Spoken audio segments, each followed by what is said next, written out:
कहानी के शुरू में ही हम एक आदमी को देखते हैं जो एक गुफा में अपने डॉग के साथ था।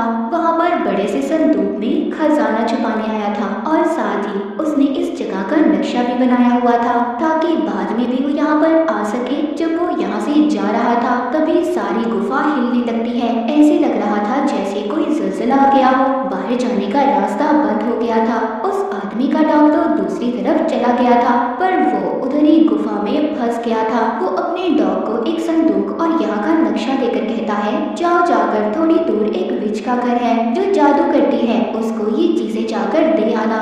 वो डॉग ऐसा ही करता है पर वो बेचारा उधर ही फंस गया था। उस आदमी का डॉग जादूगरनी के घर तक पहुंच जाता है और उसको सारी चीजें दे देता है। इसके बाद कहानी में हम कुछ आगे का सीन देखते हैं जहाँ पर एक आदमी जिसका नाम एमिट था, जो उसी आदमी का बड़पोता था जो गुफा में दफन होकर मर गया था, वो बैठा अपने बच्चों और उनके दोस्तों को ये कहानी सुना रहा था कि कैसे उसके दादा ने इस गांव में खजाना छुपा कर रखा हुआ है। पर यहाँ पर हमें पता चलता है एमिट के बेटे का जो दोस्त था उसके अंकल से उसने कुछ पैसे लिए हुए थे। वो आदमी अब एमिट से उधर ही पैसे लेने आ गया था और साथ ही बहुत सारा इंटरेस्ट भी मांग रहा था। वो एमिट को नोटिस देता है कि 5 दिन के अंदर अंदर उसे उसके सारे पैसे लौटाने होंगे। अगर उसने ऐसा ना किया तो उसका घर और फार्म जब्त कर लिया जाएगा। वो आदमी सब कहकर चला जाता है। उसके जाने के बाद कुछ लोग एक गाड़ी में एमिट की दादा का कुछ सामान लेकर आते हैं जो मरते हुए वो एमिट के नाम कर गए थे। उसको एक बड़ा सा बॉक्स दिया जाता है जिसको एमिट देखकर बहुत खुश होता है। वो ये सोच रहा था कि शायद उसके अंदर बहुत सारे पैसे होंगे जो हमारे काम आएंगे और मैं अपना सारा कर्ज वापस कर दूंगा। लेकिन जब वो उस बॉक्स को खोलता है तो उसमें एक डॉग था जिसको टिम्पर कहकर बुलाया करते थे। वो उसको अपने बच्चों को देकर अपने दोस्त के साथ शहर की तरफ काम के सिलसिले में चला जाता है ताकि वो कुछ पैसों का बंदोबस्त कर सके और अपनी बड़ी बेटी को ये जिम्मेदारी देता है कि तुमने सब बच्चों का ख्याल रखना है। एमिट का बेटा उसके दोस्त की बेटी के साथ उस बॉक्स को उठाकर अंदर लेकर आता है जिसमें टिम्बर था। उसको उस बॉक्स में से अपने डैड की दादा की तस्वीर और एक नक्शा मिलता है जिसको उसके दादा ने गुफा में छुपाया था। एमिट का बेटा बहुत खुश होता है और सोचता है कि खजाने वाली बात बिल्कुल सच है। अब वो उस खजाने को ढूंढने का फैसला करते हैं। तभी उसकी बड़ी बहन आती है और कहती है, मैं पार्टी में जा रही हूँ, तुम प्लीज घर पर रहना और घर से बाहर मत जाना। उसके जाने के बाद दोनों बच्चे अपनी जरूरत का कुछ सामान लेते हैं और साथ ही अपने डॉग को भी लेकर उस खजाने की तलाश में निकल जाते हैं। वो सबसे पहले उसी गुफा में जाते हैं जो हमने कहानी के शुरू में देखी थी। उधर ही उनको जमीन पर कुछ नजर आता है। जब ये वहाँ से मिट्टी हटाते हैं तो उधर उन्हें एक बॉक्स मिलता है। एमिट का बेटा उसके गले में जो चाबी थी जो उसके डैड ने दी थी उससे वो छोटा बॉक्स खोलने की कोशिश करता है पर उस चाबी से वो बॉक्स नहीं खुल रहा था। तभी उसे अपने डैड के दादा का डॉग टिम्बर के गले में चाबी नजर आती है। इसीलिए वो उस चाबी को लेकर उस बॉक्स को खोलने की कोशिश करता है जिससे वो बॉक्स खुल जाता है। इसको उसके अंदर से एक लोहे का टुकड़ा और आगे जाने का नक्शा मिलता है जिसे देखकर दोनों बहुत खुश हो गए थे और आगे बढ़ने लगते हैं। मगर वो आदमी भी इनका पीछा कर रहा था जिसने एमिट को उधार पैसे दिए थे, क्योंकि उस वक्त जब एमिट के दादा इस खजाने को छुपाकर वापस आ रहे थे जो गुफा में ज़लज़ला आया था वो असल में इसी आदमी के दादा ने ब्लास्ट करवाया था, क्योंकि उस वक्त वो भी इस खजाने की तलाश में थे। एमिट के बेटे और उसके दोस्त ने भी इन्हें देख लिया था, इसीलिए वो आदमी अपने कुछ साथियों को इनके पीछे लगा देता है। मगर वो तो यहाँ से भाग गए थे और नक्शे के मुताबिक आगे बढ़ रहे थे। आगे जाकर जब उनके डॉग उल्टा लेटते हैं तो उन्हें एक पहाड़ नजर आता है जिसको उल्टा लेटकर ही देखा जा सकता था। वो डॉग उनको भी देखने का कहते हैं। एमिट का बेटा और उसके दोस्त जब ये देखते हैं तो उन्हें भी वो पहाड़ नजर आ जाता है।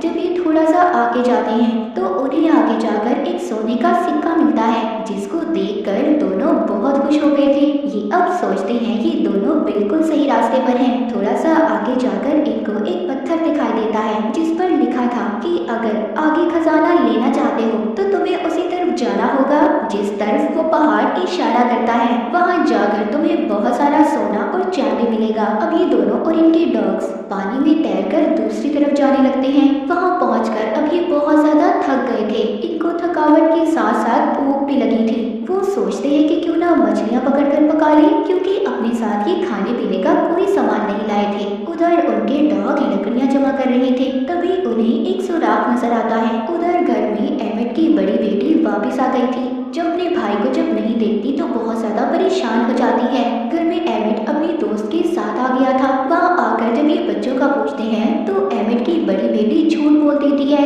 कि वो अपने दोस्त के घर गए हैं। इधर एमिट का बेटा जो अपनी दोस्त के साथ खजाने की तलाश में था, उन्हें जंगल में एक सुराग मिलता है जिसमें इन्हें एक घंटी और कुछ पुरानी चीजें मिलती हैं। उस घंटी पर कुछ लिखा हुआ था। एमिट के बेटे की दोस्त उसे समझाने लगती है। उसको पता चल चुका था। वो कहती है कि हमें आगे जाने का रास्ता बताएगी। तभी उधर एक भेड़िया आ जाता है, जिसको देखकर सब डर गए थे। एमिट का बेटा उस भेड़िए पर अपना बैग फेंकता है, जिससे वो भाग गया था। दूसरी तरफ वो आदमी जो बच्चों का पीछा खजाना हासिल करने के लिए कर रहा था, उनके पास भी वो भेड़िया आ जाता है, जिससे सभी डर गए थे और जाकर अपनी गाड़ी में बैठ जाते हैं। उस आदमी के पास एक ऐसी डिवाइस थी जिससे बिजली के झटके दिए जाते थे। वो जब उस बिजली के झटके देने वाली डिवाइस को भेड़िए पर इस्तेमाल करने वाला था, तभी गलती से वो जल जाती है और हड़बड़ाहट में बिजली के झटके इसी आदमी और इसके साथियों को लग जाते हैं। उधर एमिट को जब बच्चे नहीं मिलते तो परेशान होकर वो उन्हें ढूंढने निकल जाता है। उधर एमिट के बेटे के दोस्त के पास एक ट्रैकिंग डिवाइस थी, जिसकी मदद से एमिट बच्चों को ढूंढने निकल गया था। और बच्चे आगे बढ़ते हुए उसी जादूगरनी के घर पहुंच गए थे, जिसको बहुत सालों पहले एमिट के दादा के डॉग ने एक बॉक्स और कुछ सामान दिया था। वो जादूगरनी कोई आम जादूगरनियों की तरह नहीं थी, वो तो बल्कि एक अच्छी जादूगरनी थी। जब वो बच्चों को ऐसे थका हुआ देखती है तो अंदर आने का कहती है और एमिट के बेटे की दोस्त की चोट पर दवाई लगाती है और बताती है कि मैं यहाँ पर अपनी माँ के साथ रहती हूँ, जो भी बाहर गई हुई है।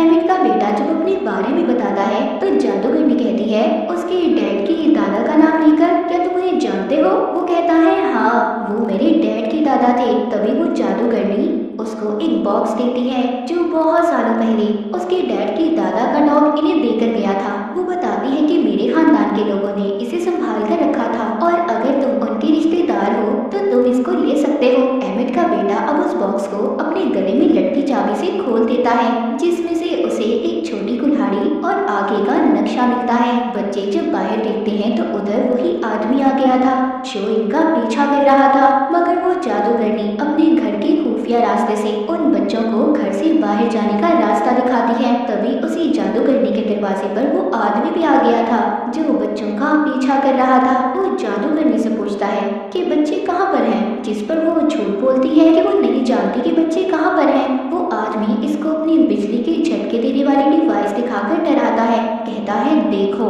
अगर तुमने मुझे सच ना बताया तो अच्छा नहीं होगा तुम्हारे साथ।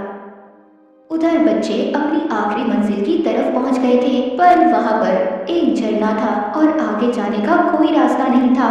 लेकिन अचानक ही उधर उनके डॉग को जमीन पर कुछ निशान दिखाई देते हैं जो शोर करके उनको अपनी तरफ बुलाते हैं। वहां निशान में एक छोटा लोहे का टुकड़ा, घंटी और छोटी कुल्हाड़ी रखने के निशान बने हुए थे। जो जो चीजें इनको अब तक मिल चुकी थी, उन चीजों को उधर लगाते ही पत्थरों के दरमियान एक रास्ता बन जाता है, जिसे देखकर वो बहुत खुश होते हैं। तभी उधर वही आदमी भी आ गया था जो इनका पीछा कर रहा था। वो कहता है शुक्रिया मेरे बच्चों, खजाने को ढूंढने के लिए। जब वो उस रास्ते पर जाने वाला था तभी उस गुफा से बहुत सारे चमगादड़ बाहर निकल आते हैं, जिससे सबका ध्यान भटक गया था। इस बात का फायदा उठाकर एमिट का बेटा उन सब चीजों को निकालकर अपनी दोस्त और डॉग्स के साथ अंदर चला जाता है, जिसके जाते ही रास्ता बंद हो गया था।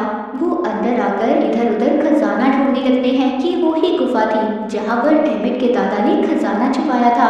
ये सब ट्रॉली में सवार होकर आगे बढ़ने लगते हैं। बाहर वो आदमी जो खजाने का पीछा कर रहा था, वो बॉम्ब को ब्लास्ट करके रास्ता खोल लेता है। तभी बॉम्ब के फटने की आवाज एमिट भी सुनता है। वो भी उधर पहुंच चुका था। अंदर गुफा में एमिट के बेटे को वही संदूक मिल जाता है जो एमिट के दादा ने छुपाया था। वो जब उसको खोलते हैं तो उसमें सिर्फ हड्डियां थी। वो सोचते हैं इतनी मेहनत करने के बाद भी हमें सिर्फ ये पुरानी हड्डियां मिली, क्या फायदा हमारी इतनी मेहनत का। पर टिम्बर को उधर सोने की एक हड्डी मिलती है। जब वो थोड़ा सा आगे जाकर देखते हैं तो वहाँ पर बहुत सारा सोना था। उनको अपनी आंखों पर यकीन नहीं आ रहा था कि उन्होंने खजाने को ढूंढ लिया।